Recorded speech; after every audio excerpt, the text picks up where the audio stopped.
بسم اللہ الرحمن الرحیم۔ السلام علیکم، welcome back to my channel discover education.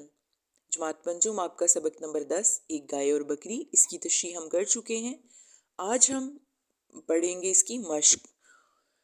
تو آئیے شروع کرتے ہیں۔ سوال نمبر 1 ہے، دیے ہوئے الفاظ کی معنی سمجھیں۔ یہ سب الفاظ جو ہیں اور معنی ان کے آپ نے بہت اچھی طرح سے یاد کرنے ہیں، ٹھیک ہے؟ تو یہ آپ کے سامنے لکھے ہوئے ہیں، میں انہیں پڑھ دیتی ہوں۔ چراگاہ جانوروں کے چرنے کی جگہ کو کہتے ہیں۔ سلیقہ انداز تمیز۔ ماجرا جو کچھ گزرا یعنی واقعے کو کہتے ہیں۔ احسان اچھا سلوک۔ طائر پرندے۔ سراپا سر سے پاؤں تک۔ دہائی فریاد کرنا۔ زیبا مناسب۔ گلہ شکایت۔ پالا پڑنا واسطہ پڑنا۔ آپ نے کیا سمجھا؟ سوال نمبر 2 ہے ہمارا، کالم الف کو کالم بے سے ملا کر شعر مکمل کرنا ہے۔ کالم الف میں ایک مصرع دیا گیا ہے، کالم بے میں دوسرا مصرع ہے۔ آپ نے بہت اچھی طرح سے نظم پڑھی ہے، آپ یقیناً ان کو ایک دوسرے سے میچ کر لیں گے اس طرح سے۔ کیا سما اس بہار کا ہو بیاں، ہر طرف صاف ندیاں تھی رواں، کٹ رہی ہے بری بھلی اپنی، ہے مصیبت میں زندگی اپنی، بدلے نیکی کی یہ برائی ہے، میرے اللہ تیری دہائی ہے۔ بات سچی ہے بے مزہ لگتی، میں کہوں گی مگر خدا لگتی، گائے سن کر یہ بات شرمائی، آدمی کے گلے سے پچھتائی۔ تو اس طرح سے آپ حل کریں گے۔ سوال نمبر 3 ہے، نظم کے مطابق درست جواب کے گرد دائرہ لگائیں۔ بکری اور گائے کی بات چیت ہوئی تھی، کہاں بھلا؟ ندی کے پاس۔ بکری نے گائے کو دیکھتے ہی سب سے پہلے اسے کیا سلام۔ گائے کہنے لگی، آدمی سے کوئی نہ کرے بھلا۔ بکری نے گائے کا گلہ سن کر اسے جتایا انسان کا احسان۔ اس نظم کے شاعر کا نام ہے علامہ محمد اقبال۔ آگے بڑھتے ہیں، اس طرح سے آپ انہیں حل کریں گے۔ میں آپ کے سامنے سوال نمبر 4 پڑھنے لگی ہوں۔ دیے ہوئے سوالوں کے جواب آپ نے لکھنے ہیں۔ میں نے تمام سوالات کے جوابات آپ کی آسانی کے لیے اس کے سامنے تحریر کر دیے ہیں تاکہ آپ کو بھی اپنی نوٹ بک پر لکھنا آسان ہو۔ تو آئیے میں پڑھتی ہوں۔ الف، نظم میں بیان کیے گئے چراگاہ کا منظر اپنے الفاظ میں لکھیں۔ تو اس کا جواب ہے، نظم میں بیان کیا گیا ہے کہ چراگاہ کی زمین سر سے پاؤں تک بہار تھی، ہر طرف صاف ندیاں تھیں، ٹھنڈی ہوائیں تھیں اور پرندوں کی آوازیں تھیں۔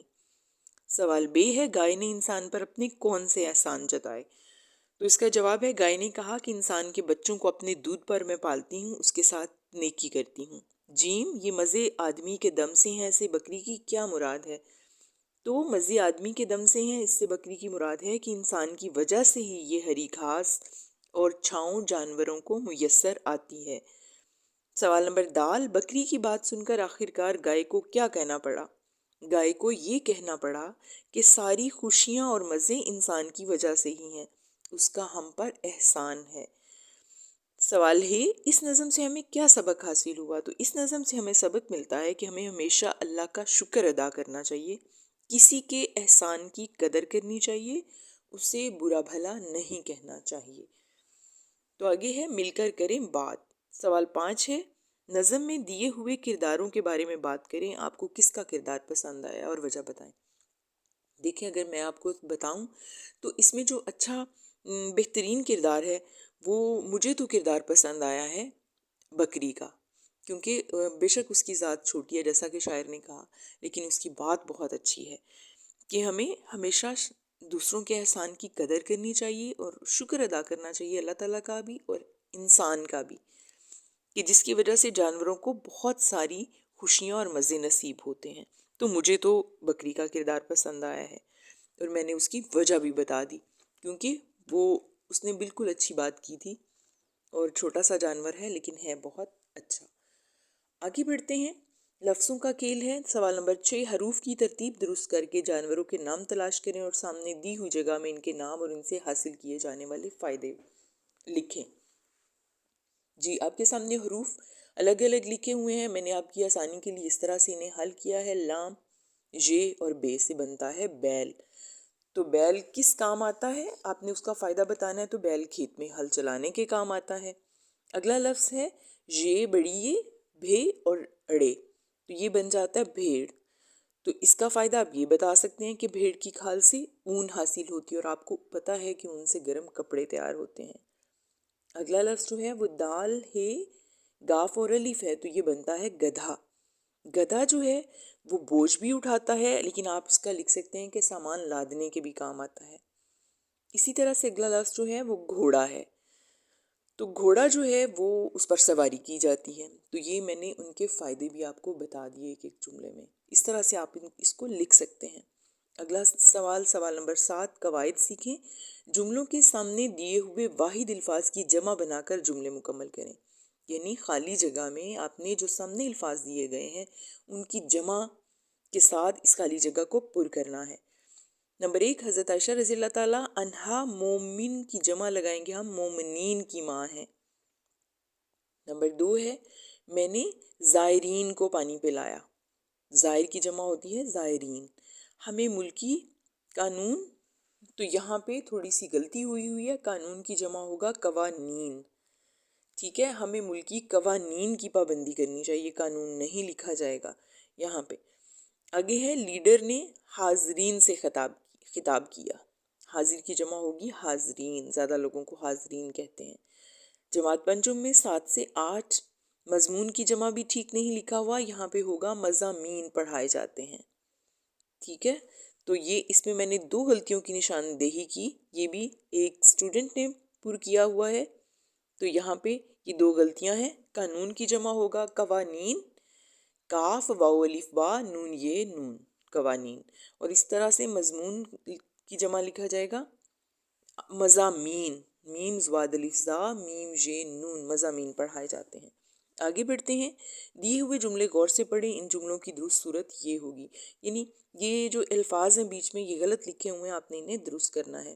جیسے پہلے ہے، میری کمر میں درد ہے، تو یہاں پہ املا کی غلطی ہے، کمر آپ کے سامنے لکھا ہوا ہے، کاف جو ہے وہ ڈنڈے والی کاف سے کمر میں درد لکھا جاتا ہے۔ اگلا ہے، میں نے جبل احد کا پہاڑ دیکھا، تو اس میں زائد الفاظ ہیں، جیسے دیکھیں جبل کا بھی مطلب پہاڑ ہے اور پہاڑ بھی لکھا ہوا، تو ہم اس کو ایک کو جو ہے وہ لکھیں گے، میں نے احد کا پہاڑ دیکھا۔ آج اتوار کا دن ہے، تو یہ بھی روزمرہ کی غلطی ہے، آج اتوار ہے۔ آگے ہے، تمام موم بتی روشن تھیں، یہاں پہ واحد جمع کی غلطی ہے، تمام موم بتیاں روشن تھیں۔ اس لفظ کی املا غلط ہے، یہاں پہ تذکیر و تانیث کی غلطی ہے، یعنی مذکر مؤنث ٹھیک نہیں لکھا ہوا، اس لفظ کا املا غلط ہے، یہ ہوگا۔ تو اس طرح سے آپ کے سامنے جو 2 غلطیاں تھیں وہ بھی میں نے آپ کو بتا دی۔ آگے بڑھتے ہیں، سوال نمبر ہے 8، دیے ہوئے جملوں کو درست کر کے جملے دوبارہ لکھیں۔ یہ بھی آپ کے سامنے جو ہے وہ لکھے ہوئے ہیں کہ شاگرد نے استاد سے عرض کی، یہاں پہ دیکھیں الف سے عرض نہیں لکھا جائے گا، عین سے عرض لکھا جائے گا۔ شاگرد نے استاد سے عرض کی، عین والا عرض ہوگا جو آگے درست کر کے لکھا ہے۔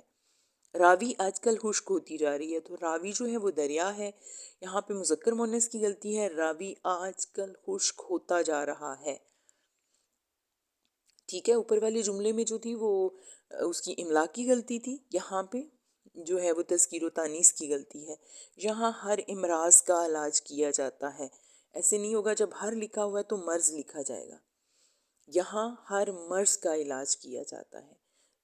جناب پرنسپل صاحب تشریف لائے، تو لکھیں گے درست پرنسپل صاحب تشریف لائے، یہ ہے جی اس کی درست جملے۔ آگے ہے، پڑھیں۔ سوال نمبر 9 ہے، دیے ہوئے اشعار درست تلفظ اور روانی سے پڑھنے ہیں، آپ نے بعد ازاں بتائیں کہ ان اشعار میں کیا نصیحت کی گئی ہے، تو آئیے انہیں پڑھتے ہیں۔ لڑنا بھڑنا کام برا ہے، لڑنے کا انجام برا ہے، آپس میں مل جل کر رہنا، جھوٹی بات نہ منہ سے کہنا، اپنے بڑوں کا کہنا مانو، دل سے ان کو اچھا جانو، جس کو مصیبت میں تم پاؤ اس کی ہنسی ہرگز نہ اڑاؤ۔ بہت خوبصورت اشعار ہیں، تو ان میں نصیحت یہ ہے کہ ہمیں بالکل بھی ایک دوسرے کے ساتھ لڑنا جھگڑنا نہیں چاہیے، کیونکہ لڑائی جھگڑے کا انجام ہمیشہ برا ہوتا ہے، ہمیشہ مل جل کر رہنا چاہیے، کیونکہ مل کر رہنے میں یعنی اتحاد میں جو ہے وہ برکت ہے۔ اور کبھی بھی جھوٹ مت بولیں، اپنے بڑوں کا ادب کریں، ان کا کہنا مانیں، ان دل سے ان کو جو ہے وہ پسند کریں، ان کا ادب کریں، اور جب کبھی کسی کو مصیبت میں دیکھیں تو اس کی مدد ضرور کریں۔ تو حامد حسن اس کے شاعر ہیں۔ جی آگے ہے، کچھ نیا لکھیں۔ سوال نمبر 10 ہے، دیے ہوئے شعر کا مفہوم لکھیں۔ یہ جو شعر دیا گیا ہے آپ نے بتانا، اس کا مفہوم بتانا. میری اللہ برائی سے بچانا مجھ کو، نیک جو راہ ہو اس راہ پر چلانا مجھ کو. تو اس شعر میں شاعر کہتے ہیں کہ میرے اللہ تعالیٰ مجھے ہر وقت ہر برائی سے بچانا، مجھے کبھی بھی برے راستے پر مت چلانا، مجھے اس راستے پر چلانا جو نیک لوگوں کا راستہ ہے، اس راستے پر مجھے چلانا، نیکی کے راستے پر، تاکہ میں اچھے اور نیک کام کروں. یہ ہے اس شعر کا مفہوم. آگے ہے آؤ کریں کام. سوال 11 ہے، نظم گائے اور بکری کو کرداری مکالمے کی صورت میں کمرہ جماعت میں پیش کریں. یہ بہت اچھی ایکٹیویٹی ہے، بہت اچھی سرگرمی ہے. بچوں کو، کچھ بچوں کو جو ہے وہ گائے کے جملے کہیں وہ بولنے کے لیے ان کو اس کردار دیا جائے دو دو کر کے، اور کچھ بچوں کو جو ہے وہ بکری کے جو مکالمے ہیں، جو بکری کے الفاظ ہیں وہ کہیں کہ آپ نے یہ والے بولنے ہیں. تو اس طرح سے ایک بہت اچھا سا ماحول کریٹ کر کے بچوں کو اس ایکٹیویٹی کو کہیں کہ وہ کریں کلاس میں. تو مجھے امید ہے کہ آپ نے بہت اچھی طرح میرے ساتھ مشق کو حل کیا ہے. شکریہ. اللہ حافظ.